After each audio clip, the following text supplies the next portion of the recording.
Eron Zehavi. How did I say that? How did I That's pretty do? good. Yeah, Isn't you that had a nice good? little roll to it too. Yeah. I've been working on it for you. Yeah. Soul and mindset mastery. It's a really good place to dive in. Great. Yeah. From the Talk to core, me from the about source. that. Well, there's this belief that most of us have. We grow into this life and think, I am a Ron and I am a human being. And we identify as being a human being. And then maybe we're religious or spiritual, and particularly in the religious conversations, we start to learn, or we're taught, that I have a soul. And with a lot of the Western teachings of religion is that the soul is something that it's inside of us, but it's also in a way beyond us.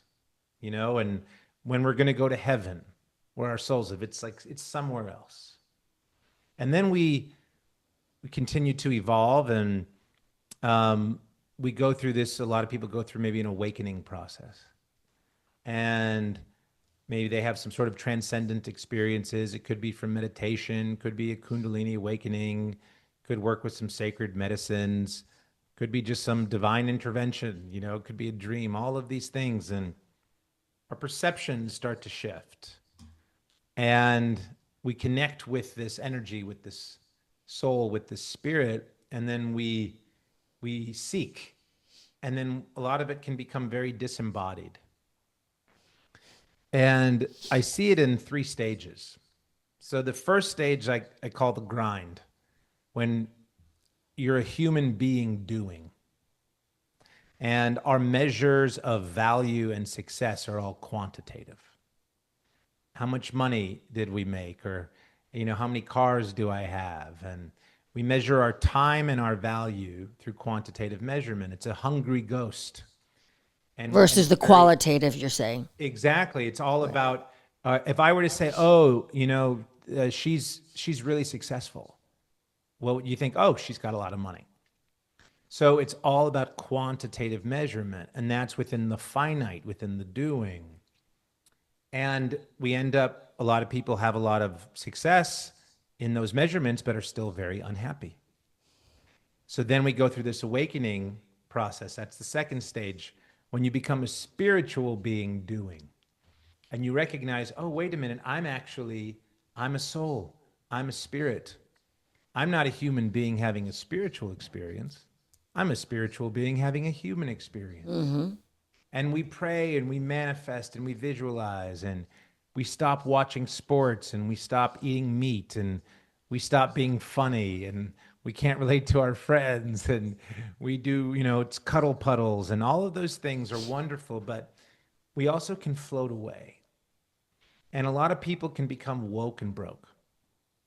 But there's a third stage, and it's an integration of the first 2 stages, and that's the stage of the embodiment, when you become a spiritual being doing, when you recognize that the most spiritual thing you can do is to be a really grounded human being. I am spirit. I am soul. It's not just conceptual, energy creates matter. I can be in that embodied state. And now I want to do. But we create not for the sake of receiving or consuming, we create for the joy of expanding. And so all of that comes into, when I think about soul and mindset mastery. We talked so much about mindset or mental health, or, that's a big thing of our mental health. But if we're going to talk about physical health, we know we're talking about the physical body. We know where it is and what it is. And if we talk about mental health, let me ask you this. Where's your mind? Where does it exist? We don't we don't ask that question, do we? So how can we provide optimal health for something when we don't actually know what it is? How can we actually be masters of our mentality, of our soul, of our emotional body, of these tools within ourselves if we don't understand them? And that's a lot of what I do in teaching is not just the floating away, but understanding those maybe deeply metaphysical and esoteric concepts, but in a way that can be very accessible, very grounded, so we can integrate them and live these lives as humans that we chose, not as victims of a world happening to us, but as creators of a world happening through us. Right. So there's a lot of that as reframing. And I would say that making it to step two is a gift because not everybody makes it to that gift. True. But where's the threshold? How does one cross the threshold between 2 and 3? That because that the embodiment is where we're all what we all aim for. Yeah. But actually reaching that Yes. is an entirely different thing. Totally. First of all, I got to say, I love the question that you asked crossing the threshold into that, because one of the classes I teach is called The Threshold. And it's literally about going from 2 to 3. Because most of us are on that precipice. Exactly. Yeah. So it's so perfect. So there's a lot of things that we can look into that. But one of the really important things is recognizing the need for integration.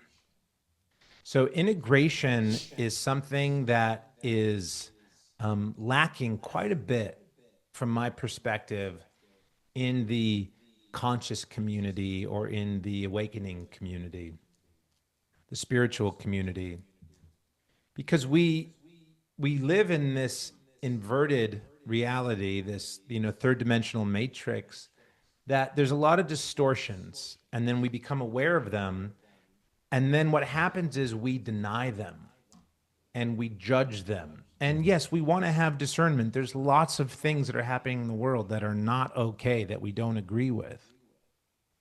But it's so essential to recognize if you truly come from an embodied state of soul, of spirit, of source that is manifested into physical form, then you recognize that every single thing you're experiencing, everything, is existing within your own consciousness. And let me give you a little example of how that's easy to understand. I want you to imagine something that is beyond or outside of your imagination. And I want you to tell me when you got it. We're going to be here a while because it's not possible. It's not possible to think of something beyond your imagination. No, because all you're doing is expanding the awareness of the infinitude of your imagination. Everything exists within your own consciousness. Every thought, every idea, every vision, every judgment, every possibility is it's yours. It's yours. Right, you're using those same building blocks to rebuild different ideas and synopses. Nothing really new is created. Exactly. That's why it's so impossible for us to imagine the enormity of galaxies. Yes, and even within that enormity of galaxies is within your conscious awareness of the perception of it. Right. And so when you really... We're limited. We're finite thinkers, ultimately. There's a finite, that's when you look at the balance between finite and infinite. It's a fun dance. The finite exists in 3D, in space. It's like I have 2 apples. That's real. But the energy, the infinite energy, the source, the creative source, that can't be measured with a quantifiable metric. It can only be measured qualitatively. So taking all that and looking into, well, how do we step into this embodiment? What happens so much is that people that go through the awakening think, oh, now I get it. Now I understand. I am a soul that's having a human experience. Great. And all of that's illusory and it's not real. But then we reject it and we deny it. But then we're just still rejecting aspects within our own consciousness. because everything exists within our own consciousness. And, I want to I'll share one of my favorite parables, my favorite story. You've got good ones. And You've got some really good you're ones. gonna love this one. Okay. And I think it's a beautiful poetic way of sharing the integration and how that looks. And I feel myself getting emotional even as I think about it. I'll tell you, I've shared this story many times, and every time I actually feel it a little bit more, and the depth of it. So, have you heard about the story of the Buddha and his 3 levels of students, or is this new for you? I'm not quite sure. Once you get into Okay, we'll it, see. But the Buddha had 3 levels of students: beginning, intermediate, and advanced. And in the context what I just shared with you, we can overlay that with the 3 stages, right? The grind, the awakening, and the embodiment. And those 3 stages can be seen in a lot of things where we think very binary, this or that. What's the 3rd stage? So, beginning, intermediate, and advanced students. And when the Buddha died, all of the beginning students cried. And they cried because they didn't know the true nature of existence. They were still attached to the finite, and their teacher was gone. And so they cried because they felt very lost. The intermediate students, well, they didn't cry. And they didn't cry because they knew the illusory nature of life. They knew that energy is infinite. They knew that his soul would always be around, through his teachings. So they didn't cry. What do you think the advanced students did? I don't think they rejoiced. They cried. They cried. And they cried. Why? They cried because they were sad. But they knew what the intermediate students knew. They knew the illusory nature of life. They knew that the energy of the Buddha would be around forever. They knew of the impermanence of this experience. But they cried because they integrated both of those stages. They cried because in this expression, as a human being, they felt grief. They didn't deny the grief based on their conceptual knowledge. I actually love this parable because so often you hear the one of the father that loses the son. And he doesn't grieve because he knows that they'll be together again. And it's just it's really not palatable at the end of the day. So this is much more palatable. Yeah. And that's the threshold. That's why I say the most spiritual thing you can do is be a fully grounded human being. And we want to feel these emotions. We were given pain and pleasure. We were given emotions and senses and feeling. This is why we chose this incarnation on this planet Earth. Exactly. Right? This is our moment to feel grounded, to feel like an earthly being, which, by the way, I really do. I feel like I'm very comfortable on planet Earth. And I really I embrace those hard moments. I do, and I embody those beautiful moments. It all feels very comfortable to me here. There are times I wish I was more lofty. You do? I do. Why is that? At what time? What are the times when you wish you were loftier? When the grounding becomes too much, when I feel gravity, I feel like I'm so part of gravity, and I just like to inhale a little helium just for a moment. I got to share this with you. I just shared space with a dear friend of mine who reframed my view on gravity just this past weekend. This is funny. Lots of It's alignment incredible. here. And I have to share his name because I would be remiss to take credit for this story. So my friend Makad Brooks, shared this view on gravity, which I'm still processing and I just love so much. And he said, what scientists call gravity, spiritualists call love. And Because it draws us back to something. It draws us, it is the field that keeps us connected. right. It keeps us, it draws It's us this into each exactly other. this love. And I just love that Can you so repeat the much. phrase? What It's scientists wonderful. call gravity, spiritualists call love. Spiritualist. It is quite And so it beautiful. reframes. And so there is this idea like physicality in the 3D can feel so heavy and so dense. And especially now that the last 9 years I've been living as a paraplegic, Right. that has been even exacerbated, the I'm heaviness and the certain. density of it. So I can definitely, not that you need to be on a wheelchair to feel it. No, as a matter of fact, I was one. There was one time when I was coming down from Bufo, and I remember my soul or spirit coming back into my body, and it just putting on that suit was so exhausting, and I was just it was laborious, and I thought, okay, here we go. I'm going back to do my thing, but boy, does this feel nice. Yeah. Yeah. Because you chose it. Boy, does this feel.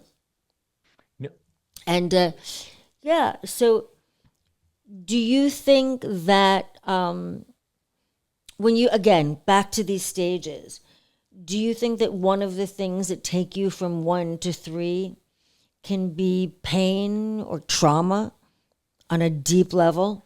You know, I don't think that you have to feel pain to be able to be in a expanded transcendent awareness necessarily.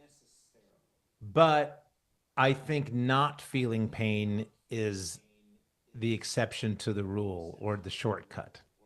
So I'm careful to not say, yes, you must, or you need to, or you have to. But that's what this realm was designed for. It was designed for feeling. And so we all know of the one, I'm a student of the law of one, and I subscribe to the infinite.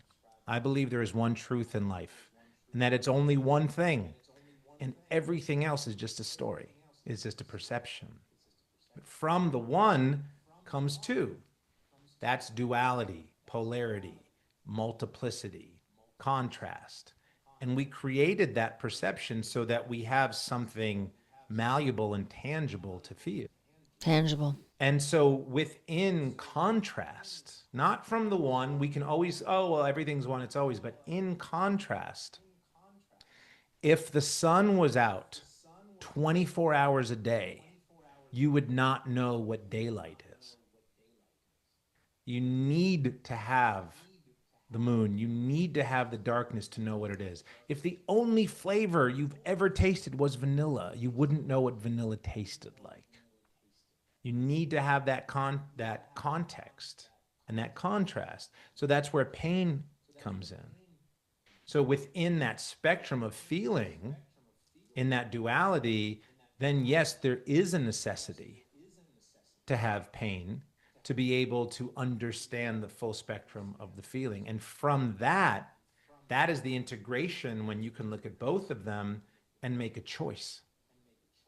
I believe that struggle is a necessity, but suffering is a choice. And so, Long term suffering is a yeah, well, choice. I guess it depends how you want to define suffering, right? We can get into the semantics of it. Right. And I say this as somebody who's absolutely suffered. But all of our heroes, our greatest heroes, think whoever they are, that's a hero to you, they struggled because struggle is necessary for growth. But I don't think they suffered. I don't think Jesus suffered. And Let's get into Jesus. okay, we'll get into it. Yeshua. Where do you want to start? Wow. I love that little rant that you go on about Jesus. I just think it's so powerful and it really resonates with me. And I think it probably resonates with a lot of people who have gone from sort of a religious background into a spiritual Yeah. one. And you realize that you're not letting go of a belief system. You're actually expanding Yeah. it. Yeah, that's what I think. Because I am a Jesus girl. Did you grow up Christian or Catholic? Or I grew up Catholic. Catholic, but I've left that's been in my rearview mirror for a very Yeah. long time. Yeah. I grew up Jewish. Right. I mean, you're Yeah. Well, Israeli, correct? my dad's from Israel. I was born out here in the States. So, but I guess I would be considered, half Israeli. Well, you've got that gorgeous name I, that I follows got the you. So name and I got the eyebrows and the olive yeah, the skin. looks. Yep. But I'm an LA kid. So, I grew up Jewish within that storytelling, in that frame, in that context. And it's not like we were taught, like, I didn't hate Jesus, but it just was sort of like Jesus is like a false prophet kind of a thing. And then there's the Jews for Jesus. And then, like, those aren't Jews. Like, you can't be a Jew for Jesus. And as I, got older in life, and I'm not a very religious person, but, spiritual, and I'm interested in exploring. I believe that everything is God. And so as I mentioned before, every religion, every culture is just a perception of God from that viewpoint. And so I studied a lot of religions and cultures, and came to see with Jesus, there's some teachings in the that he talks about that are, like, I think we can all agree are pretty great, pretty awesome teachings, very aligned with a lot of the Buddhist teachings. And when I was, in the sort of conscious community, the spiritual community, I got very interested in Christ consciousness. But I wasn't so much into Jesus per se. And because also what I know of Jesus and what we know of Jesus essentially is what we're told through Christianity. And, like, they sort of own the story. And then I had my spinal cord injury. And I was laying on my back I had a really bad infection, so they couldn't operate for about a month. And so I was just flat on my back, staring at a hospital ceiling for like 30 days. And I had a lot of I was in pretty bad shape. I had a lot of other things happening in my body. And my children were just 5 and 2 years old at the time. I was 38. So you can imagine what's processing through my mind, and as well as my physical body, as my physical body's dissolving. And I would think about Jesus and the story of the resurrection, which I never understood. I could never understand the resurrection. And because of the story that we're told. And as I was kind of just trying to understand, I'm kind of in a space of my own desire of a physical resurrection. And that was the first time I actually connected directly with Yeshua, which, on a side note, it's funny, I say Yeshua, and a lot of Christians will say, "Who's that?" If, Right. like, literally, like, and it just shows there's so much that Christians don't know about this man who's their God. Like, that was his name. It's like his name was, and he was, They don't teach you about yeah, Yeshua in they don't Catholic tend, school. The archdiocese isn't preaching about exactly. Yeshua, That was it.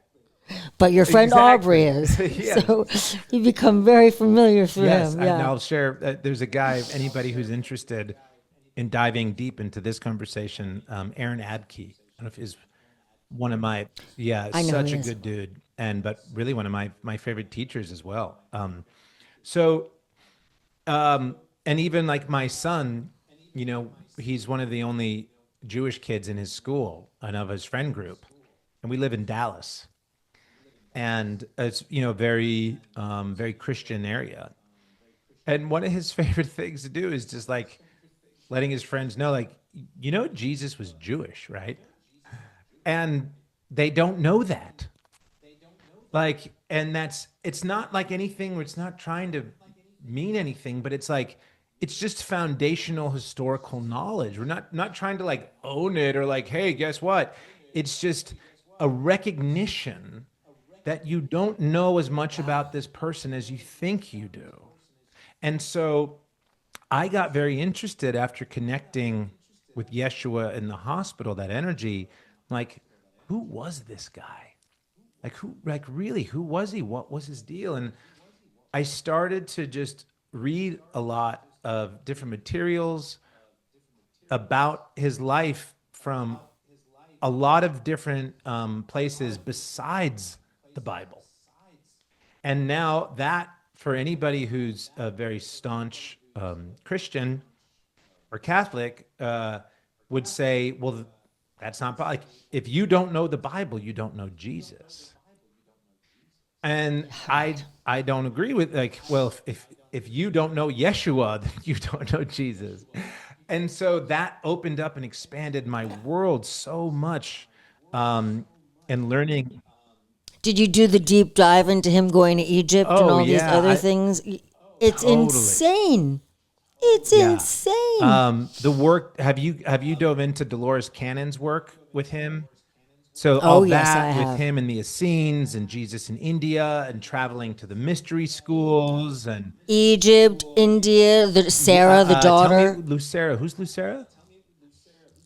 Oh, No, Sarah. Oh, okay. Sarah. Yeah, yeah. Yeah, and his daughter with That's Mary. another thing. Yeah, Like, there's dude, so Mary. much deep, Yeah, deep stuff. that's been hidden What? And hidden. intentionally. And why do you think it's hidden? I don't think the only reason is because it gives women power. I mean, is that one philosophy? Sure. And I think back in that time that very well may be. But it's also the Yeah, mysticism and yeah. the magic that we're capable of That's creating. exactly it. So here's maybe the biggest distinction, the difference of what I believe, who I believe Jesus was, and as he's taught through the orthodoxy. I believe that he was not the exception; he was the example, and Christianity teaches him as the exception. So when Jesus says, "I and my Father are one," he's right. It's true. I and my Father are one. Yeah, Right? I am God, yes, as we all exactly. are. We are all, there's only one God, and we are all children of God. And so it's such a level to me of such extreme cognitive dissonance where they'll say, yeah, Jesus was the only Son of God. But, well, That wasn't wasn't God, his but are you a message. son? Are you a child of God? Yes. Yeah. That was his And they'll say, no, message. he was the only begotten Son of God. It's like, enough with the fancy wordplay. Right. Yeah, Begotten, not made. but all of us are the same. He was an expression of the one of the Father, as he said. As he said, the kingdom of heaven is within. Look first within. So what made him so dangerous is that when the institutions that said the only way to get through God, to God, is through our teachings, now here comes this man who says, no, the only way to get to God is through yourself. That's what crumbles the entire thing. So what they did was they took the messenger and made him the Godhead. Very clever. Yeah. Very clever. That's all psyops. The original Yeah, I psyop. mean, yeah, for real. And it's still, we still live in that in that world, in that inversion, in that culture. Well, some people are really doing their best to hold on to it, but I think it's waning. There's more people that are definitely awakening to a larger truth. And even my friends, I have a lot of friends that are very religious Jews, and some of my dear friends are in the Orthodox community, and so for them it's all Torah. Everything is like it begins and ends with the Torah. And I had an experience last year. My son was preparing for his bar mitzvah, and now we are going to temple every Saturday for his preparation. And I grew up with the stories, and I know about the plagues, the 10 plagues, and the flood, and the burning bush, and some of these larger stories, and all the songs. But every Saturday in the temple, they actually read from the Torah, read the actual stories, not the interpretations. Now, the Torah is the first 5 stories of the Old Exactly. Testament. So Is that correct? it's the most influential book on the planet. So it's Genesis, Exodus, Numbers, Leviticus, and Deuteronomy. Leviticus. Those 5 books, which could be called the Hebrew Bible, but then there's the larger Torah, which comes from more than just those 5, and then that's the Old Testament compared to the New Testament, just as just the same as like the Bible. Even the word Bible, to say the Bible means a multitude of books. So we know it. The New Testament is Matthew, Mark, Luke, and John, but the Bible is is a whole Is the library, library. none of which was written by Jesus, by Biblioteca. the way. So, No, I love right as you say. He didn't set out no, to he create a wasn't religion. Christian. Jesus was not a Christian. Like let's be really clear about that. And his followers were Jews, but they became Jewish Christians. If the followers of this sort of teaching, and They were just renegade. of They were just against the renegades. institution, because he was connected into a deeper Correct. truth. And so I'm reading now every week. I'm actually reading the actual stories from the Torah, and I was shocked. I'm like, what is this? This is not what I know of God. Like, it's Oh, so do you have a similar problem with Judaism as you would with the teachings of yeah. Christianity? Well, but it Oh, caused a interesting. lot of friction. But here's a nuance with it. Oh, I bet It's it did. not, and I know what I'm gonna say. What I'm gonna say for some will be the most heretical, the most sacrilegious thing. I But love it. Let's hear it. it's important to know that what came from my own interpretation, my own gnosis, and even something like this. So gnosis is a knowledge; it's an embodied knowledge. And people of an orthodoxy, they look at Gnosticism in a derogatory way. They'll put it down like, oh, like it's not possible for you to know something within yourself and your direct connection. Oh, I think the Gnostic teachings are Yeah, I among the totally most agree. beautiful. I totally agree. And not that they're 100. And I believe they're the most Well, ancient, I aren't mean, the they? Gnosticisms depends if we're talking about Gnostic Christianity, still birthed after Yeshua, but spirituality and religion didn't start with Jesus either. And so there's always, we could Of get into course not. that piece of it. Right.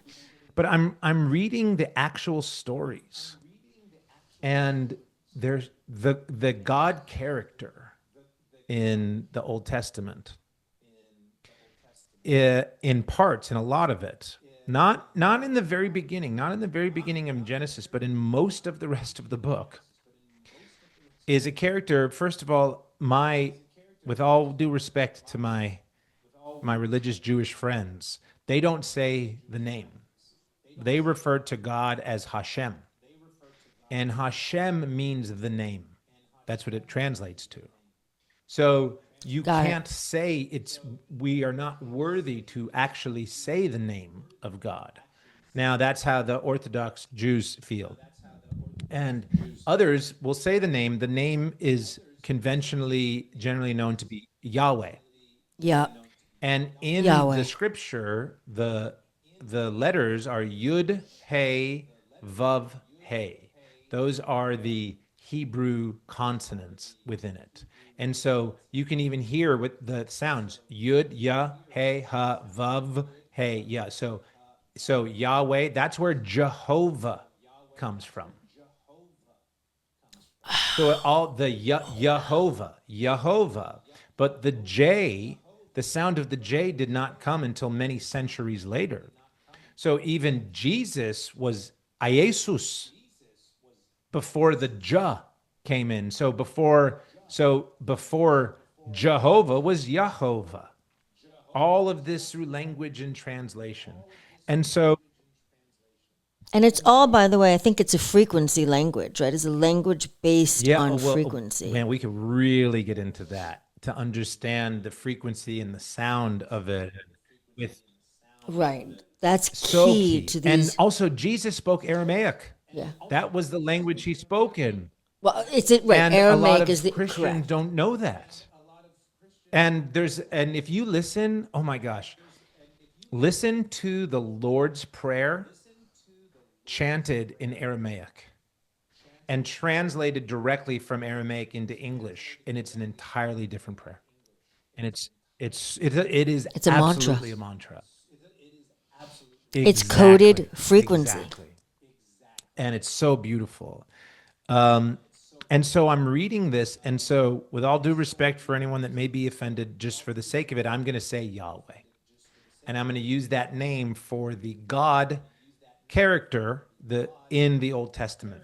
So when Moses spoke to God, and God said, "Go to the Pharaoh and tell him to free the slaves," right? So that that God character, let's call him Yahweh. And I'm going to use this as because I think whether we're biblical or not, we all know about like the slaves and leaving Egypt and the plagues and whatnot. But I want to invite you in Right. one story of many, many, many to reframe how we understand that story. Are we We're talking about talking the about the Exodus now? Exodus, exactly. Okay. So, as the Okay. story goes, the Israelites were slaves to the Pharaoh in Egypt, and God told Moses to go to the Pharaoh and tell him to free the people. So Moses went to the Pharaoh and said, "Let my people go." And Pharaoh said, "No." So Moses went back to God and said, he said no. And God said, "All right, I'm going to put a plague on him." And so the first plague, I don't remember the order, but it was like, "I'm going to rain down frogs from the sky." Okay, great. Frogs, He's like, locusts. "Now go back to the Pharaoh." And he goes back. He says, "Now let my people go." He says, "No." And then he goes back to God. He's like, "Okay, now I'm going to do locusts. And now I'm going to kill all the cattle." And now it just got progressively more and more and more and more violent until ultimately he killed the firstborn sons of every Egyptian. Okay. Let's just pause on this for a minute. We are all children of God. All is God. The Israelites, if we truly believe Adonai Echad, it is all one, that is all one thing, as we subscribe to. The Israelites are children of God, just as the Egyptians are children of God. And I do not believe the God that I know would never wantingly choose to murder hundreds of thousands of children, ever, ever. I agree. And you have this beautiful reel in which you say, what do you say? God is not angry. He's testing you. And then you go back to this analogy. Do you know which reel I'm talking about?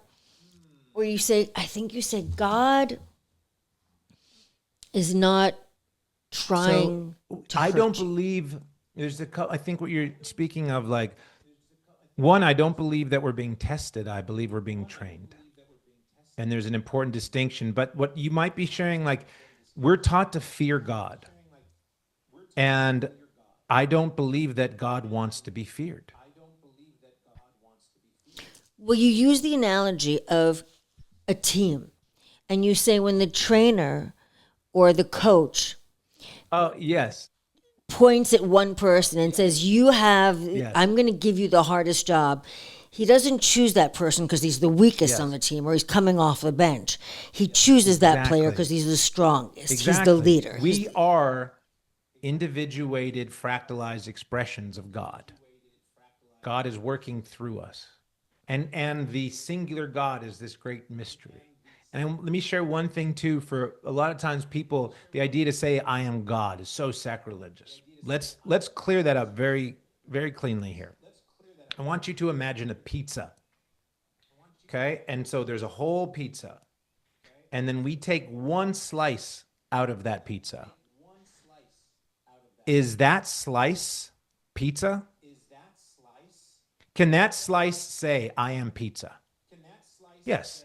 Is there any part of that slice that is not pizza? No. Is that slice the whole pizza? No. That's Right, the it's the same with whole us and drop in the God. ocean analogy. I am not the whole God, but no part of me is not God.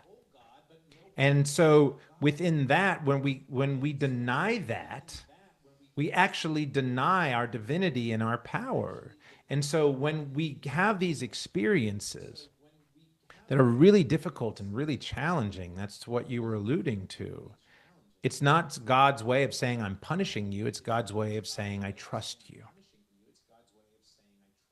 Yeah. That's the It's word, trust. trust. It's And there's a trust. word in the Bible, in the Old Testament, that to me maybe the most powerful word in the entire scripture. And the word is Hineni. Hineni. It's said 4 times. Hineni? And basically, it said when God looks down upon the world and sees that we're not doing a great job with it, we're really screwing things up. But we have been given free will. We've been given choice. We've been given polarity. And so this great, singular, profound, infinite, benevolent mystery exists beyond it. And then us as expressions, we are the hands of God. So we still need to do our work. And God looks upon the world and says, I can't do this alone. I need help. Who's going to help me? And Jacob says, Hineni, I am here. And that's what it means. And that's when those of us that have said, I want to help, I want to be a light worker, I want to do good, that's the Hineni.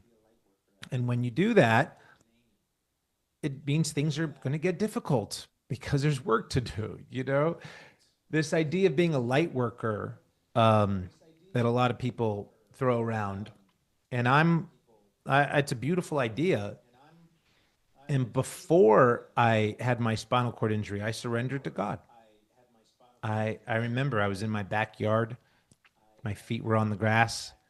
My children were sleeping upstairs. I'm going through this awakening process. It's very lonely, very isolating. But I'm like, I can't fight it. I looked up at this guy. I said, I'm in. I want to help. I want to be a light worker. I was essentially saying Hineni before I knew the word. And God said, okay, thank you. Your training is about to begin. And I want you, light work is not all ketamine and cuddle Wow. puddles. And think about if that was your job. You're a light worker. So you go into your office and you sit at your desk and your boss comes and brings you a big stack of your work. What is he going to bring you? A whole big stack of darkness. Light work is transmutation. Well, we both know Matthias de Stefano. He has a great description of that. He says, now again, it's very esoteric, but he says, mani is the hands, manifestor, light. You are literally taking light and with your hands molding it into whatever you want to create. Whether you consider that a light worker or a manifestor, you are still taking energy and molding it into whether it's healing, touching, loving, whether it's manifesting miracles. He puts it all in that same bucket. And I think it's a really beautiful and actually somewhat accurate way of looking at it. I mean, we actually are capable of molding our own reality. And it's seeing him when he was giving that story. I was at one of his conferences and I just thought it was so profoundly beautiful. And I think part of the room was like, what is he talking about? But I took that as really a way we create our reality. It's very literal. It's very true. It's very, and light work, being a light worker is the same. Yeah. I think absolutely. of it the same way. You know, it's just the perspective that we have on the circumstance. And that's where it's important to know the delineation too between objective and subjective. Because we have these objective circumstances, but they are all inherently meaningless. And we get to give meaning to our circumstances through our perspective. And that's what dictates our experience of life. So, for example, I had a spinal cord injury. That happened. That's objective. And I'm laying in the hospital bed thinking, my life is over. I've destroyed my children's future. This is the worst thing that's ever happened to me. So on and so forth. I'm living a nightmare. Maybe, but that's not inherently true. That's a perspective. And it's a perspective. It's a choice. It's a choice to look at it that way. I might feel the negative and the pain, absolutely. But there is a difference between meaning and feeling. So I can feel the pain, I can feel the loss, I can feel the agony, I can feel the struggle, and still choose an empowered meaning to apply to the circumstance. And that's essentially the work that we do, and that dictates the experience we have of life. We're essentially just storytellers, telling our story of God. It's beautiful. That helps me so much because, as you know, I have a son also who has got a very serious neurological disorder. And we're constantly looking for new ways to frame situations. And I find that it doesn't just keep us afloat. It helps us navigate any craft. It's such an important tool. And yet it's such a difficult one to change because you have these moments where these glimmers of, yes, that's the way I want to look at it. But in the loneliness of your moment, or when you're not surrounded people and your mind goes into its own drop, what's it called? This is like a free fall. Free drop. I can't even. Yeah, totally. But a free fall. And then you find yourself back in that same narrative. And it's something that you have 100%. to train your mind to do. And it becomes easier. And it's the same thing with self-talk. These are all conditions of the mind that are overcomable. And once you know how to do it, it is Yes. such an Yeah. empowering You just came feeling. full circle to where you started and you said, "Tell me about soul and mindset mastery." That's exactly it. Right, there we That's the go. work. And there's so many different frameworks and teachings and ways to actually, if you wanted to learn anything, if you wanted to be a doctor, you're going to school for 7 years and you're taking lots of different classes and lots of different courses. So there's lots, but we don't have a sort of standard curriculum about this.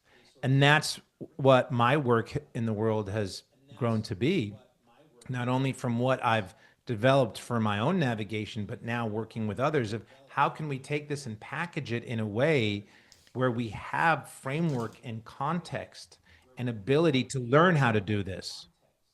Well, also, Eran, like another thing is that we become calcified, right? We have to break through that. We have to decalcify our thoughts, and that's part of the process. You're not just starting from a baseline. You've actually, as you grow up, you build this calcification, this tower, because you're trying to guard yourself. But as you're guarding yourself, you're Yes. also preventing yourself from moving through it. Nothing else can come in. So I wish we were starting from ground zero. We're not. We built this tower, and we have to break that down before we can even start the work. And this is where I believe that pain comes through. Pain seems to be that steamroller that can break Well, through it it all. can definitely get things moving for sure. Yeah. It certainly gets things moving along. It just, I wish that when people were going through it, they knew that there was something on the other side, and That's this the was thing. The bringing them pain, to something if greater. if you don't have the tools and the mindset of how to navigate it, then the pain doesn't always lead to the breakthrough. You can continue to, Correct. And this is, we're talking about getting to stage two. This is correct. So once you're at stage two, you've already gone through one of the, those wormholes, and it's a blessing. Like you get to the second stage and you're like, wow, I've made it here. And oftentimes you think that you've made it. You think where you're supposed to be. You don't realize that you've still got to go see, get and to the that can be the embodiment hardest stage. thing because once people can taste it and feel this breakthrough, they think they've made it. But then what happens when the bottom falls out again? Well, we go through these plateaus, and the bottom And needs it's to all fall part out of this again, and it always expanding. will. Yeah. It always You know, will. It there's a always couple will. different really powerful frameworks that I teach that are helpful to understand how to contextualize this. And I want to share both of them with you. I'll mention the first one briefly, and if we want to expand, we can. But we always say I am, and we have all these thoughts that are coming in. And so it says, like, I'm not worthy. No, I'm wonderful, or I'm divine, or I'm no good. And something happens, and it's just chaos in our minds. And that creates a lot of paralysis. And so you don't have to be on a wheelchair to be paralyzed because we get stuck in that loop. But if it's true that we are just creating our perspective and our story of our circumstances, the way that I view it is we have three different zones or aspects of self. We have a multitude of aspects of self. And one zone is wounded, one of them is empowered, and one of them is divine. So our divine aspects are the divine masculine, divine feminine, future self, young self, mental body, spiritual body. Our empowered aspects, those are the ones that identities we've created but we're proud of. So say I'm a mother, I'm a businesswoman, I'm an athlete, a light worker, a I'm a light philanthropist, a worker. lover, a comedian, a musician, but they're all very distinct aspects. So the aspect of you when that's a mother is not the same one that goes to the gym. And it's not the same. They're all different aspects. And they part of the multitude of us. And then we have our wounded aspects. So the wounded aspects are essentially the ones when we talk about doing our shadow work or built from our survival mechanism. And they can be masculine, they can be feminine, and they all come from places when we didn't feel safe in the world. So for me, some of the ones that I have that I call, like one of them I call the rebellious teenager, is one of my wounded aspects. When something happens and I'm just like, well, fuck that guy, like that's a wound. I have another one called Lazy Susan. When I don't want to, no, I don't want to deal with it. And so I have a multitude. So now when you can recognize it's already happening anyway, where we think I. But when you can see that there are actually a multitude of unique perspectives and aspects, they're all just writers in your writer's room pitching their stories. And so you, as the sovereign I am, you don't need to deny the stories. You can receive them, and they're real for them. But you can also make a choice of which one you want to apply to that circumstance. Exactly. Or which direction the script is going to go in.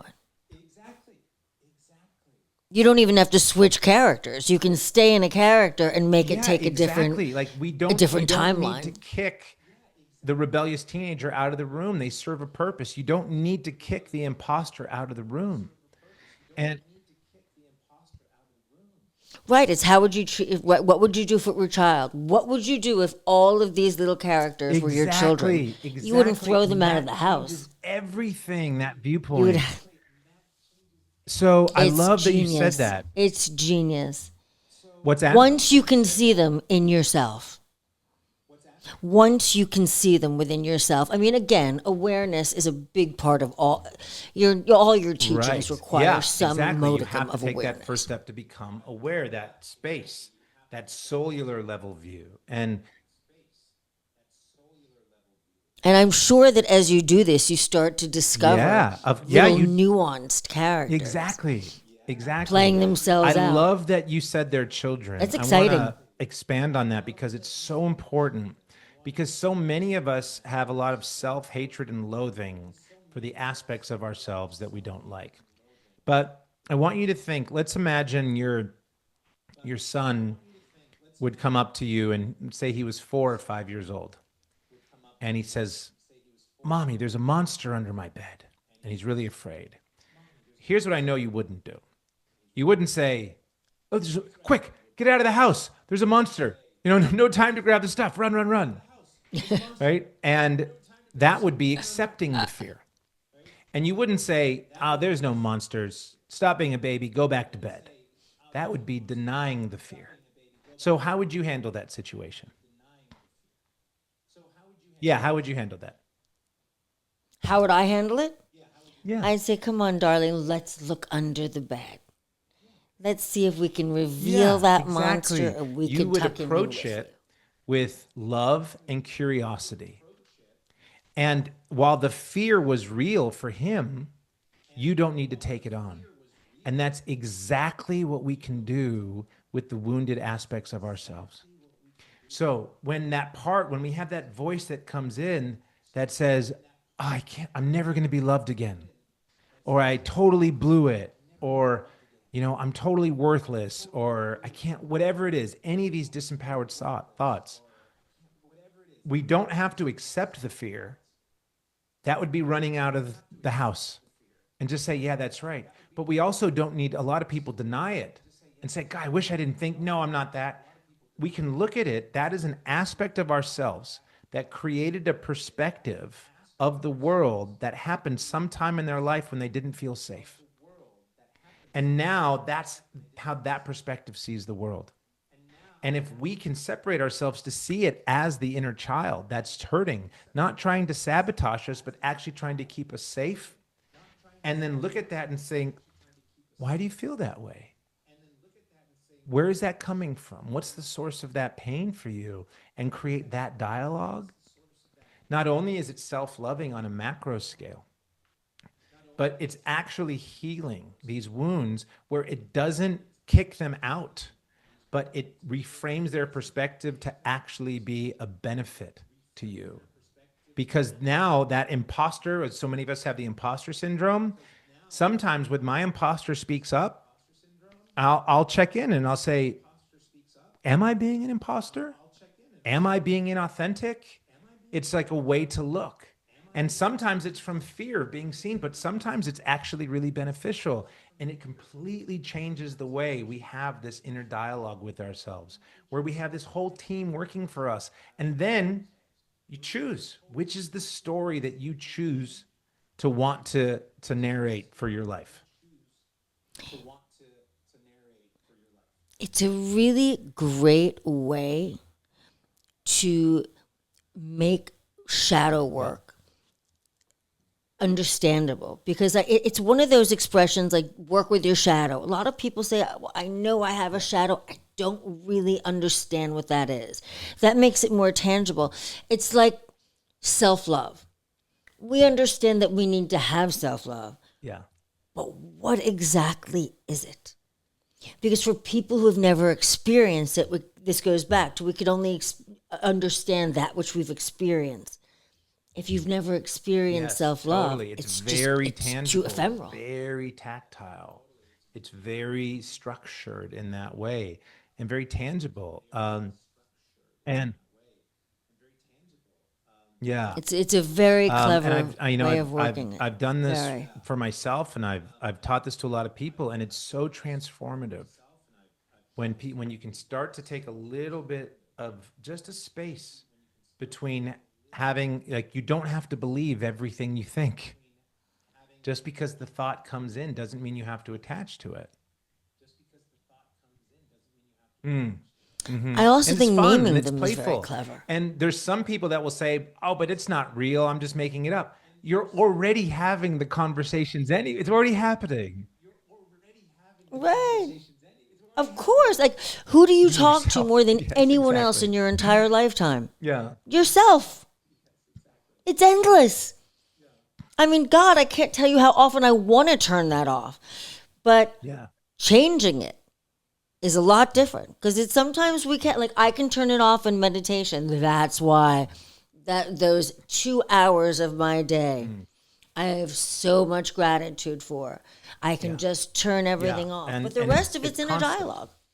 And so this helps to settle some of the chaos. Yeah, and it's nice to know who you're Exactly. talking to. And they Which can even side talk of to each Taylor am I other, talking to? which is so beautiful. You know, it's your team, it's your writers, Exactly. it's your boardroom.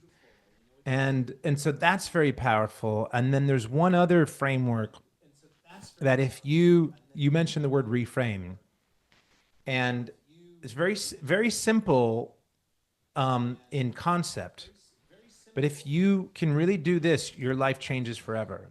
And I call it to live life as art. And art stands for acknowledge, reframe, and transform.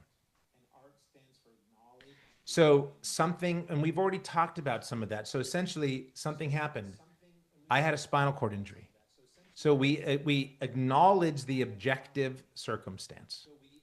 Separate the objective from the subjective. That's the acknowledge state. Acknowledge what so.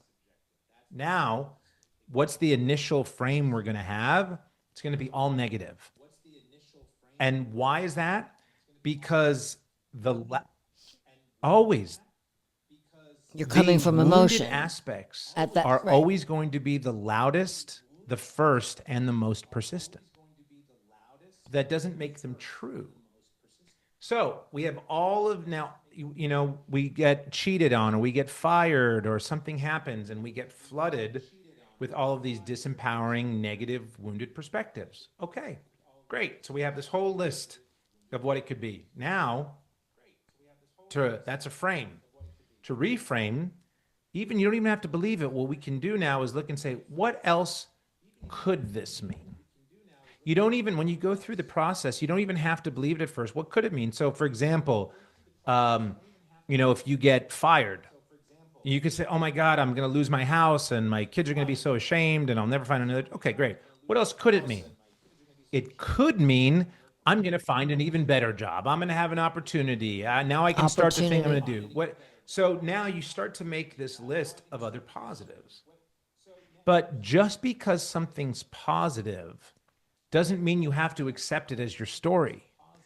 it has to be logically, logically possible and emotionally resonant. Right.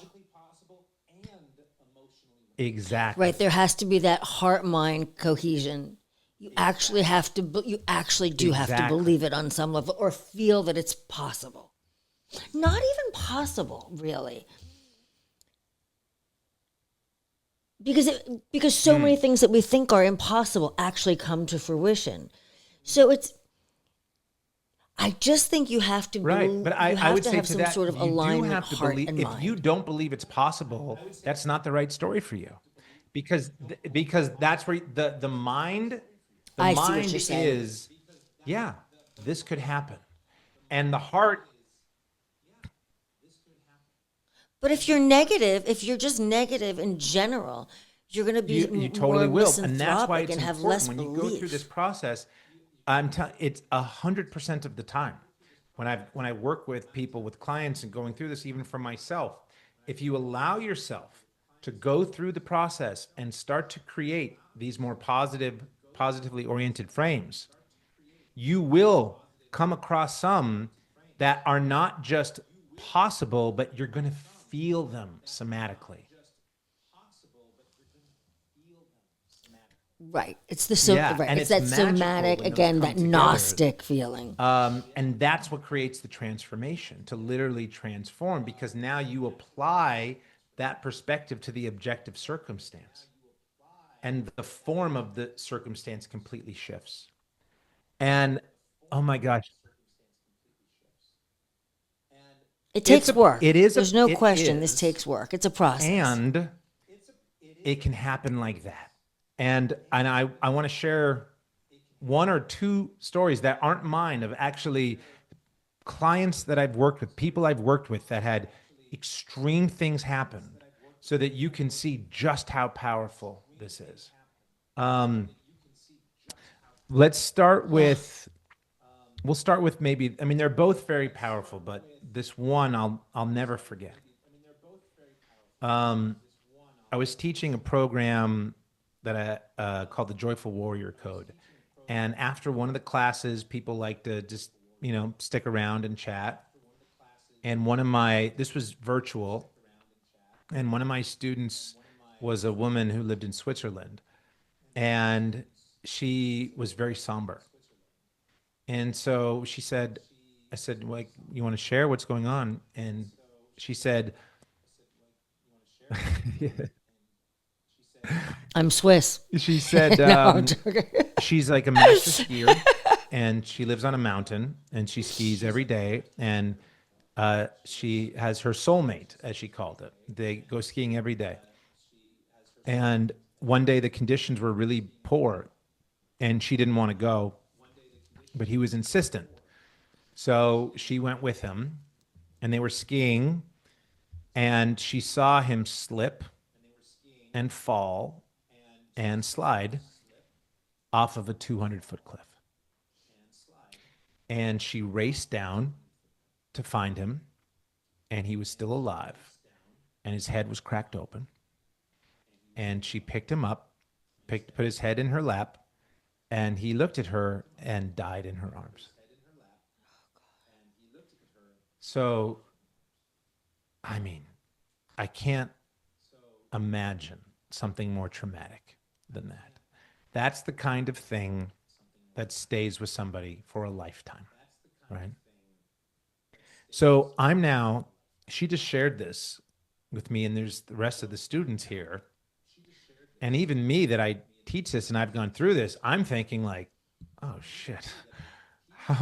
It's like the commercial break of the Dukes of Hazzard. Like, how am I going to get out of this one? How is this going to work? But all we could do is like, let's go through the steps and see what happened. So I said, you shared that the weather was really, really bad, and you didn't want to go. But he was insistent, so you went anyway. And obviously she was carrying so much guilt about that, right? So I said, if you could go back and change things, yeah, He was Hold on, let me get insistent. the. I'm He was sorry. insistent that he He was going was to go. insistent So that she she go. decided she would just go with Right. him. Yeah. Okay, got it. That's what I Well, thought. she was feeling guilty I was because confused she about the wanted guilt to stop aspect. him from going and didn't. And so she just relented and And went with him. didn't. I see. And that was just the start. So I said, I see. he was insistent he was going to go, right? And so you decided to go too.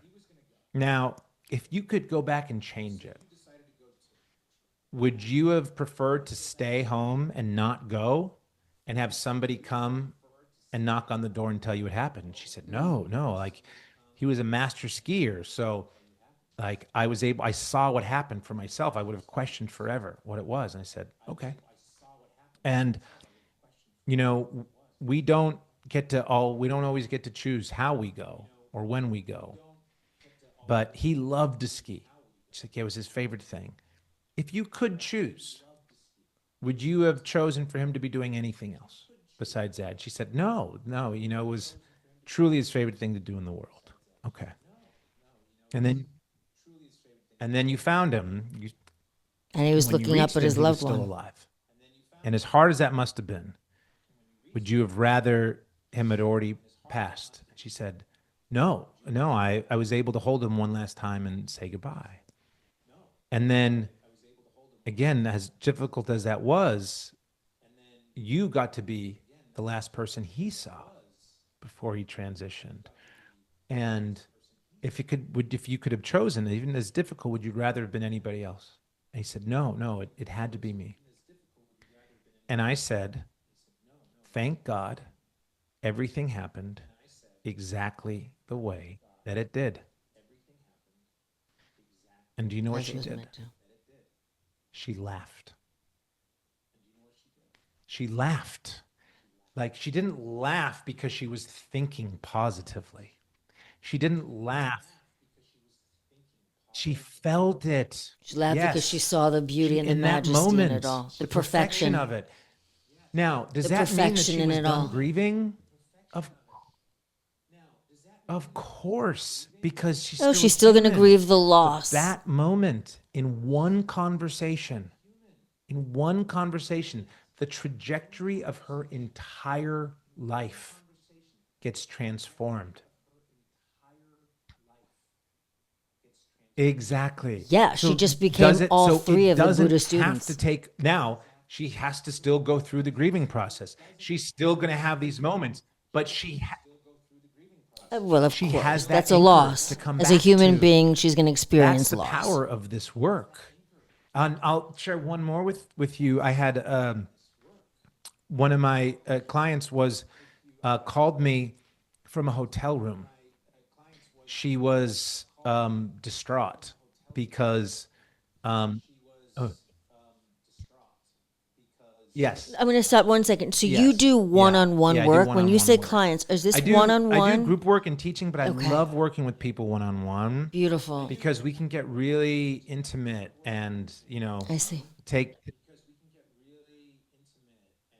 it's No, this work incredible. sounds Like it's very I'm powerful and so very grateful transformative. for the to have the opportunity to work and because it also and you'll understand I this too bet. after I share this next example, but I'm going to give a very different example because I want you and I want anybody to hear this to say no matter what's happening.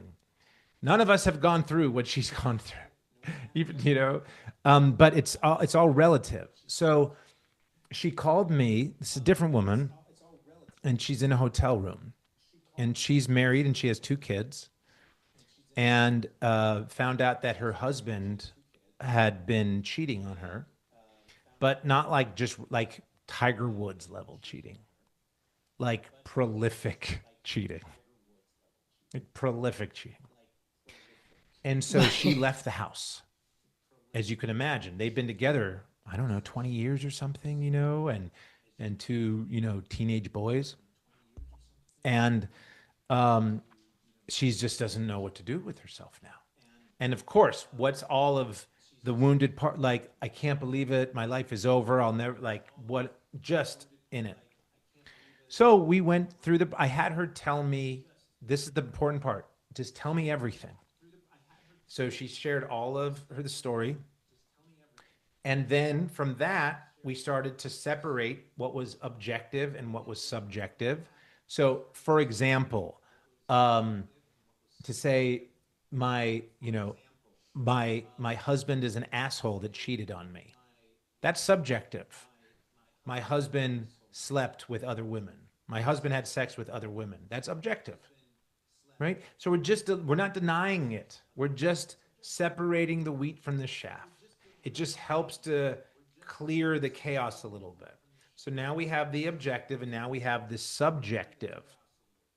And so we go through the next process of what else could it mean? So, it could mean that, well, you're actually going to find somebody else who's actually more great. But like at that, yeah, that's possible. But it's no that it's logical, It but it's doesn't not feel emotionally good, right? It's resonant. all So that's hypothetical, not right? the story. And so, but we're just in the space of looking at some, and so we're both sharing. And I said, he came from a line of a lot of sexual trauma, and she has boys, and so and she's very spiritual, this amazing woman. And so I said, well, you know, you maybe this darkness that he was carrying within him was so dark that it needed to have an explosion, and it needed to happen with a woman that was so strong and so loving and so capable and such a queen and powerful that you could take it and not get buried by it, but you have the power for that darkness to come and for you to be able to transmute it, that it doesn't pass on to your children, but can actually complete because it had to express in that way. And she was like, oh, yeah, like that landed. Now, is that true or not true? Nothing. It's all a story. But that landed, that she felt that, and it was logical, right?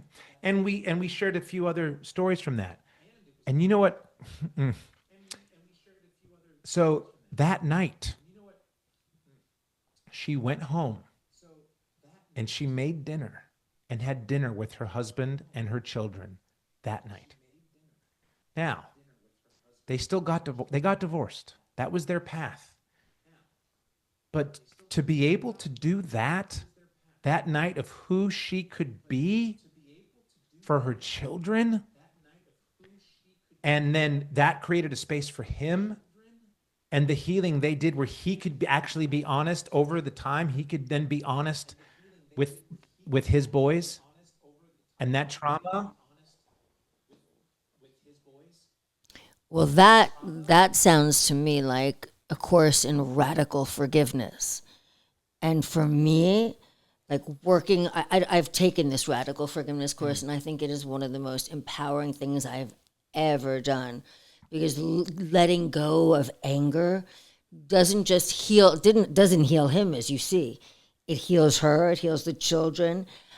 Anger, fear, anger, hatred, they're all part of that same ugly cycle. And so when you can teach somebody to reframe something in a way that actually releases anything that they could ultimately hold on to, which takes them, again, whether it impacts them in that moment, it's always going to come out, right? Yeah, Again, and it's always going to reveal did she still itself. have anger after that That night? is Yes. beautiful. Just as the first woman had grief. But now, I'm because the sure. story and the frame has shifted and the power from that, and that's for me. But we But don't we're want human to, beings. because everything Detachment is exists within our virtually consciousness. impossible, right? It really We is. don't want to detach from And we don't, ourselves. right. It's all we want to remember. We want to connect. We want to transmute. We want to heal. And that's where that second stage can be very detachment. It can be bypass. But we don't want to.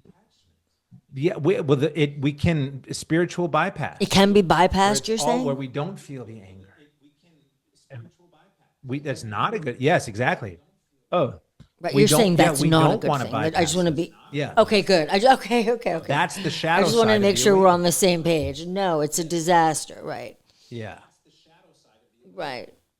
No and missing that's steps all. here. And everything we're Embrace it all. talking Go about through it. all exists within the mind, Work through it. within the field of mind, and we are the sovereign that gets to utilize the tools within it. And that's and when we do that and that transmutation, that is how we expand. That's how we usher in the kingdom. That's how we bring in the beloved community. That's how we live heaven on earth, is through that transmutation.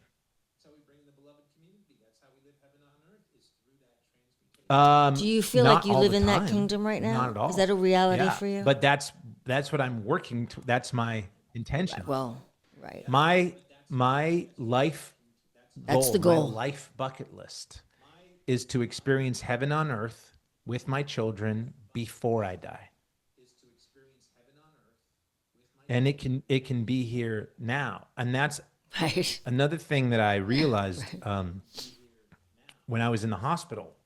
I started documenting my experience. And the first video I made was from the ICU. And it's on YouTube somewhere, and it was in pretty bad shape.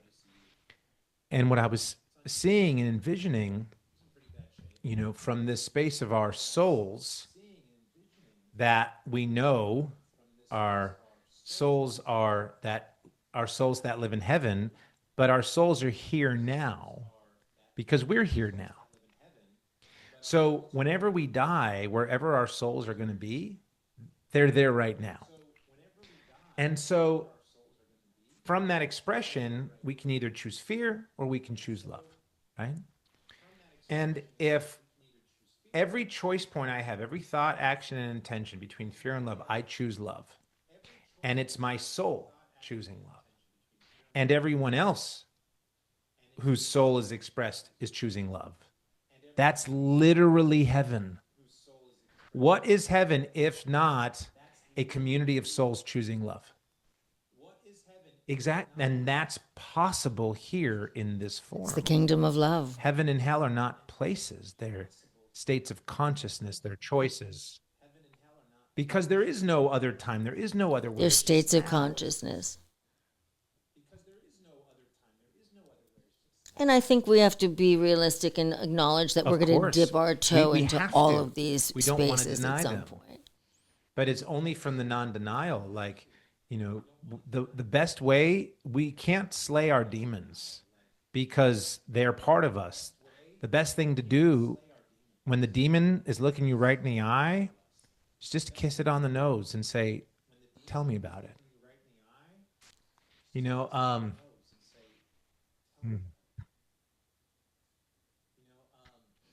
The one thing is important to acknowledge that it's really important to have people in your life. And I've become a big isolationist, and I know that we're in a time and age where there is so much suffering out there. And when I'm listening to you talking, I'm thinking you're saying so many things that I've said to myself, but when you're saying it to me, it's more powerful because it's a reminder. And it's a reminder for people to reach out to like-minded people, like-minded communities. I mean, we're there so for a important. reason, and we're growing. We're growing. So when you say God is looking down at us and saying, "Oh, we're fucking it all up," well, And are I we, don't or we're necessarily just believe going that. at our That's the own biblical talent. pace? Yeah. You know, right? Of course, I know. I believe that man. Yeah. I haven't given up. I haven't given up on us. I think we're doing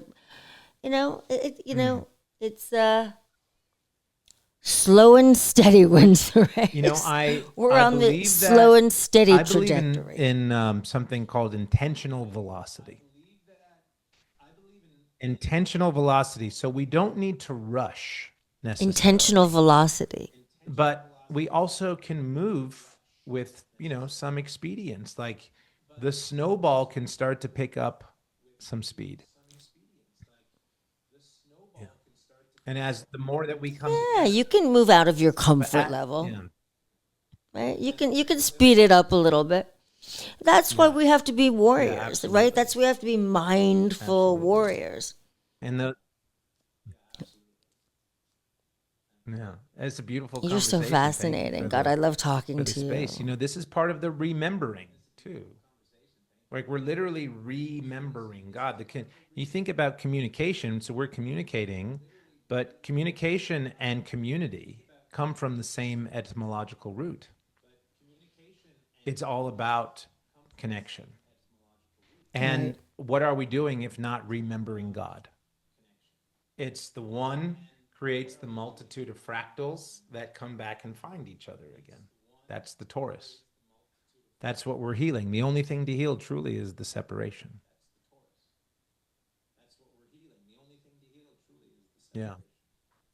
Well, yeah. Yeah. And that's the life's And what work. a That's joy this that we get the incarnation's work. opportunity. We get to feel. Separation.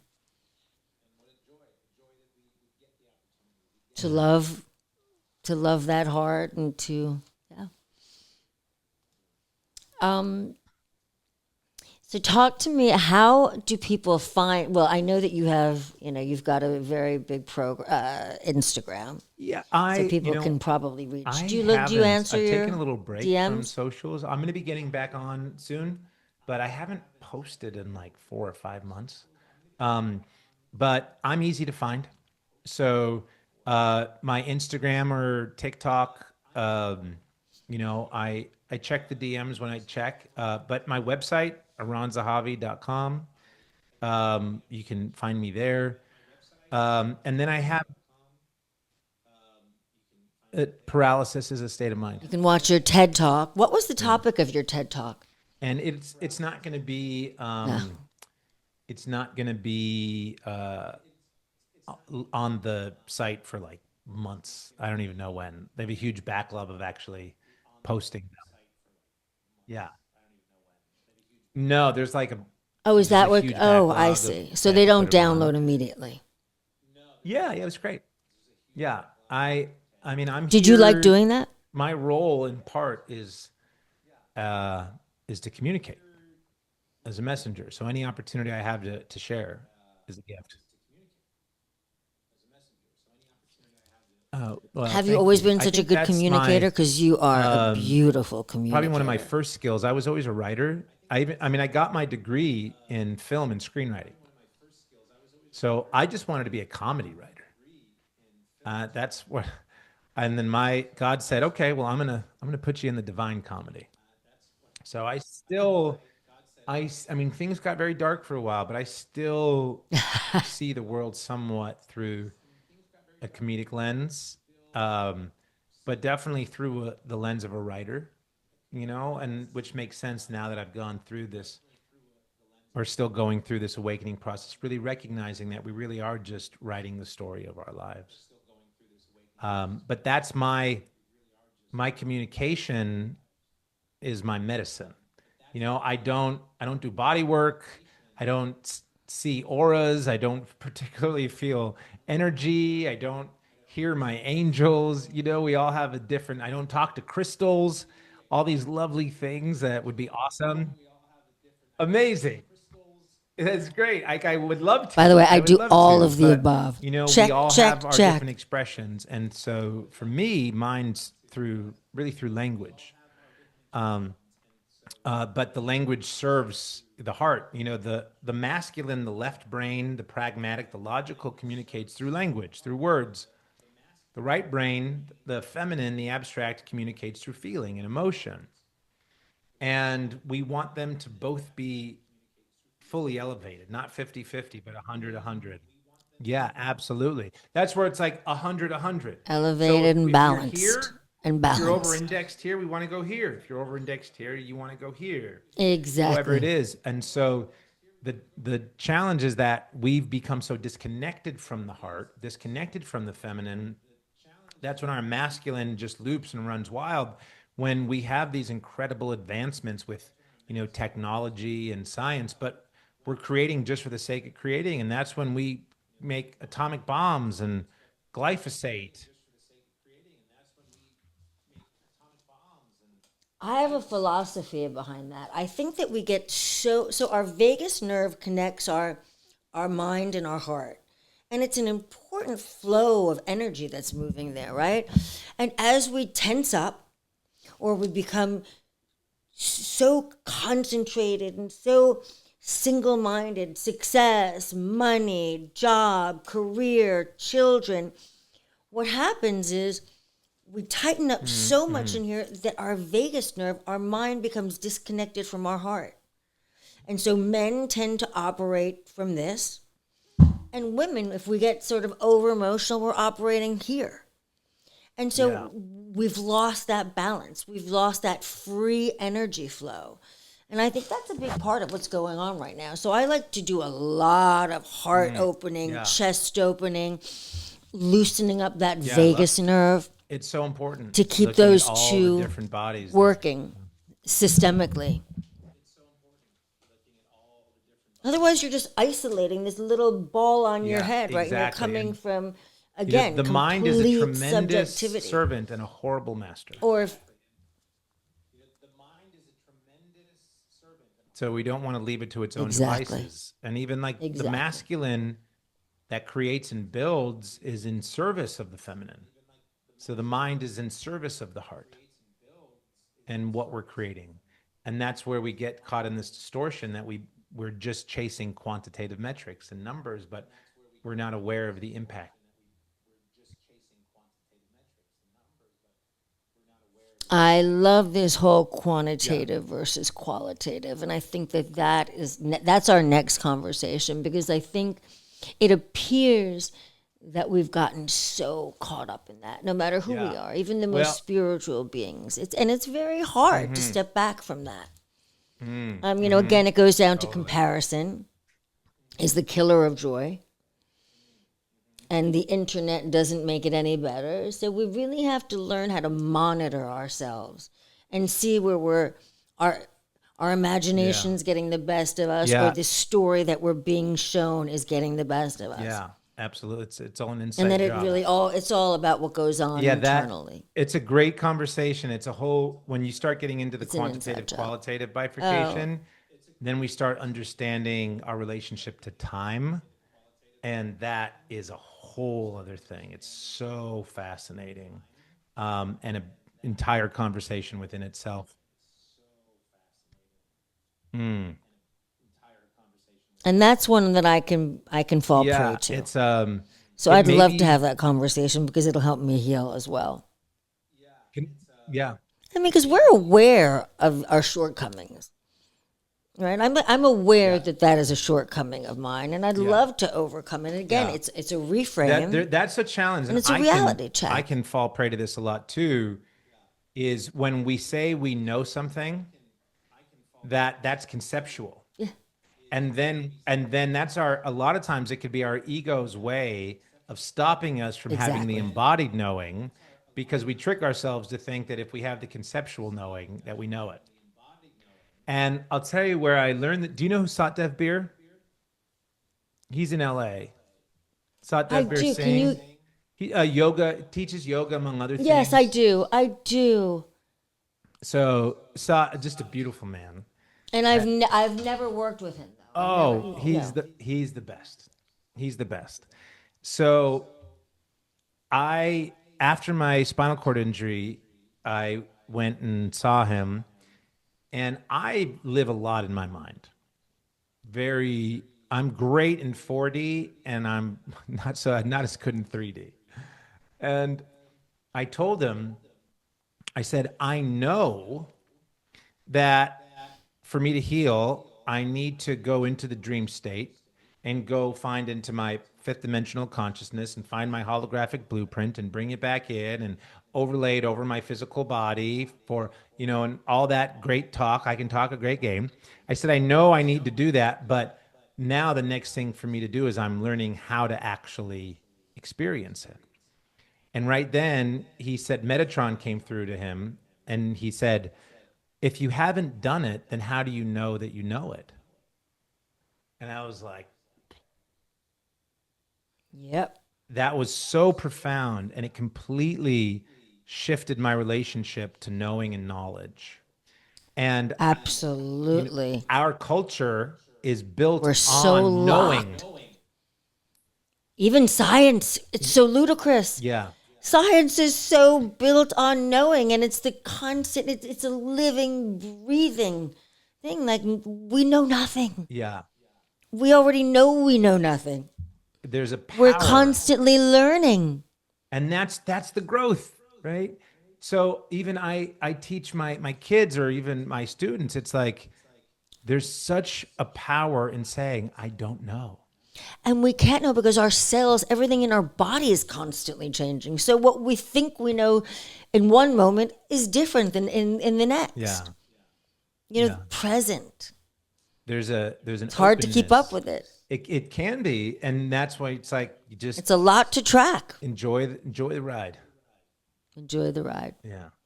Well, I really enjoyed this ride Yeah, with me you. too. This was so It great. was Thank you. beautiful. And I will When share are you coming too, back? I would love to see you. anytime I would love that. And along, if anybody hears this and wants to connect and reach out, I'm easy to find, would love to do that. And I'm also launching a conscious community and education system called Soultivation. And it's live right now, and it's in a growth phase. It will be that's part of why I've stepped back. So if anybody goes to soultivation.com, SOUL. It's a great name. What is it exactly? So it is a community-based education platform. So the foundation is community.